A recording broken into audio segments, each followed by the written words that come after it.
Саламатсыздар ма 8-ші сынып оқушылары 4-ші тоқсан бойынша алынатын БЖБ тапсырмасының 4-ші нұсқасын түсіндіретін боламын. Оқушылар егер қажет болса каналымда басқа да нұсқалары, яғни жалпы нұсқасы 1-ші, 2-ші және 3-ші нұсқалары бар, және осы геометрия пәнінен бөлек алгебра, физика пәндерінің БЖБ және ТЖБ талдау сабақтары бар. Каналға өтіп қажетті сабақтарды қарасаңдар болады. Оқушылар өздерің көріп отырғандай, мұнда мінекей бізде 4 тапсырма берілген, жалпы балл саны 14-ке тең. Яғни әр тапсырмаға қойылатын балл саны мұнда жазылған. Ал енді бірінші тапсырмасы М нүктесі АБ кесіндісінің ортасы, егер А нүктесінің координатасы 11-де -10 және М нүктесінің координатасы 2-де -3 болса, Б нүктесінің координатасын табыңыз. Ол үшін оқушылар кесіндінің ортасын табу формуласын қолданамыз. Кесіндінің ортасын табу үшін x1 мен x2-ні қосамыз да 2-ке бөлеміз.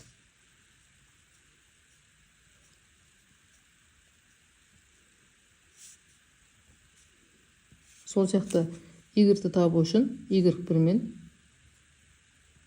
y2-ні қосып 2-ге бөлеміз. Мұндағы x, y тегіміз бұл бізде кесіндінің ортасының координаталары, яғни 2 және -3, ал x1, y1 дегеніміз А нүктесінің координаталары, x2, y2 дегеніміз Б нүктесінің координаталары. Енді x-ің орнына 2-ні қоямыз. Мұндағы x1-ің орнына 11-ді қоямыз. Қосамыз, белгісіз Б нүктесінің координатасын, яғни x2-ні. Енді 2-нің астына 1 бар деп алып, 11 қосылған x2-ні 1-ге көбейтеміз. Мұндағы 2 мен 2-ні көбейтеміз, 4 болады.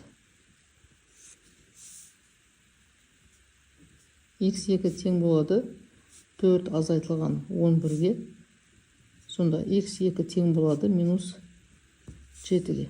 Сол сияқты мұндағы y-дің орнына -3-ті қоямыз. y1 бізде -10-ға тең. Қосамыз, y2-ні бөлеміз 2-ге.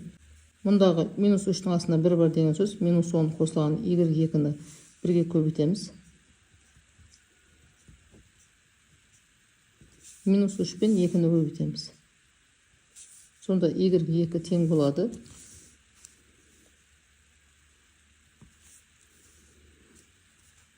-6 қосылған 10-ға. Сонда y2 тең болады 4-ке. Сонда Б нүктесінің координатасы -7-де 4 болады.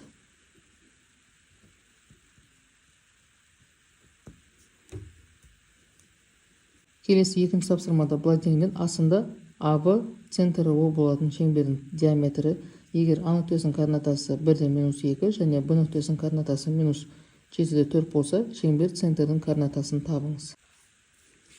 Оқушылар, мұндағы бізде центрін табу үшін, яғни АБ диаметрінің центрін табу үшін А және Б нүктелері арқылы кесіндінің ортасын табу формуласы арқылы координаталарын табамыз. Яғни x-ті табу үшін x1 мен x2-ні қосамыз, бөлеміз 2-ге.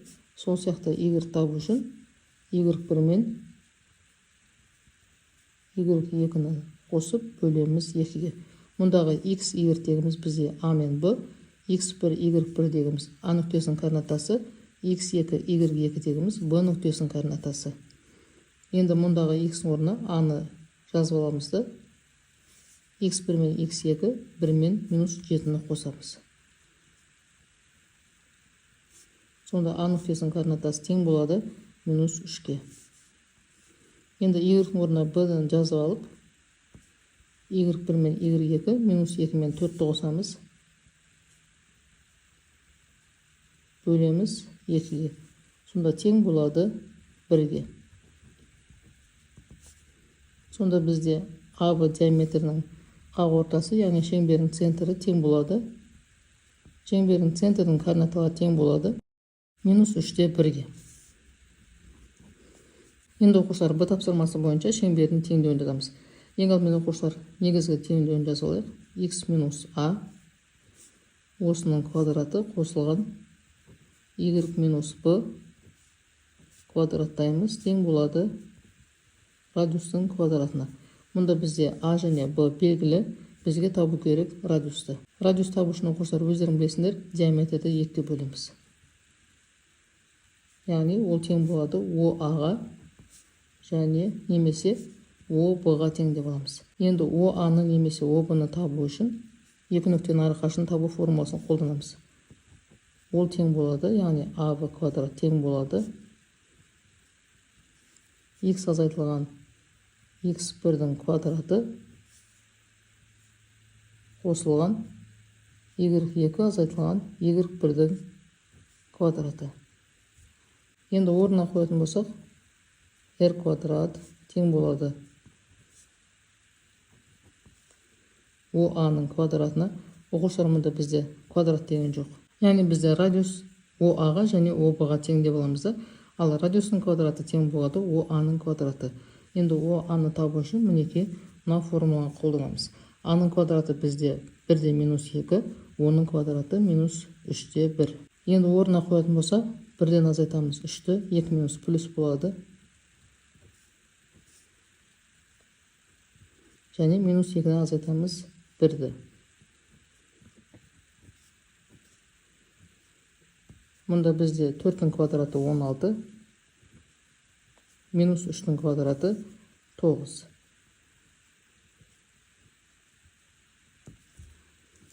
Енді мұндағы теңдеуге әкеп қойымыз. X минус 3, 2 плюс болады. X плюс 3-дің квадраты. Y минус 1, яғни бұның орнына 1-ді қоямыз. Тең болады радиустың квадраты мінекей 25.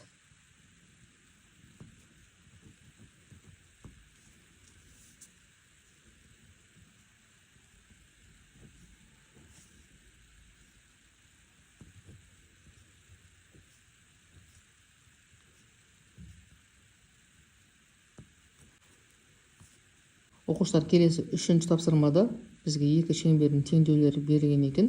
Осы теңдеулермен берілген шеңберлердің өзара орналасуын суретін салу арқылы анықтаңыз. Берілген теңдеулер бойынша шеңбердің суретін салу үшін ең алдымен шеңбердің центрдің координатасын және радиусын анықтаймыз. Ол үшін мұндағы негізгі шеңбердің теңдеуін жаза аламыз да А мен Б-ны табамыз. АБ мінекей бізде -2 және 2 болады, яғни бірінші шеңбердің центрі -2-де 2, ал радиусы мінекей 9 дегеніміз ол бізде 3-дің квадраты. Ал екінші шеңбердің центрі 2-де 1, ал радиусы 3-ге тең.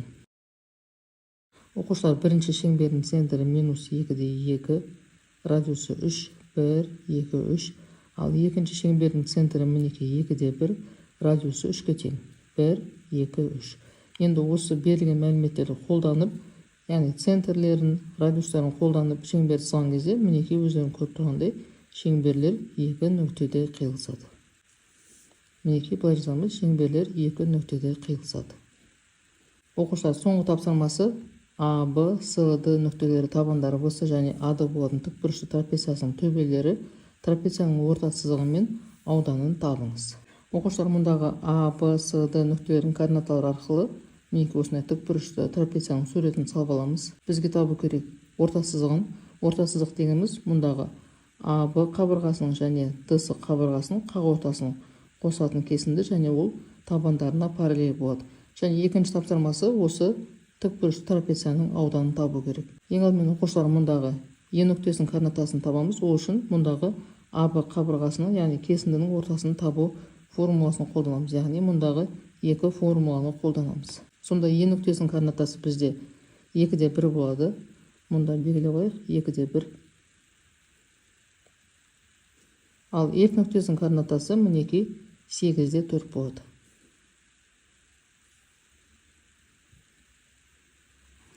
Осы екі нүктені қосатын болсақ, бізде осы берілген трапецияның орта сызығы шығады. Енді осы орта сызықтың ұзындығын табу үшін екі нүктенің арақашығын табу формуласын қолданамыз. Және осы формуланы қолданған кезде бізде орта сызықтың ұзындығы 3 топырасты 5 болады екен. Ал енді ауданын табу үшін орта сызық пен биіктікті көбейтеміз. Биіктікті табу үшін оқушылар екі нүктенің арақашығын табу формуласын қолданатын болсақ, биіктік бізде тең болады екен 2 көбейтілген топырасты 5-ке. Енді орта сызық пен биіктікті көбейтетін болсақ, бізде ауданы тең болады 30-ға. Сонда орта сызығы бізде 3 тобырасты 5 болатын болса, ауданы 30-ға тең болады. Оқушылар, берілген 4 тапсырма бойынша қандай да бір сұрақтарың немесе каналға қатысты қандай да бір ұсыныстарың болса, пікірге жазып қалдырсаңдар болады. Каналға жазылуды, лайк басып, өздерінің пікірлеріңді қалдыруды ұмытпаңдар. Сау болыңдар.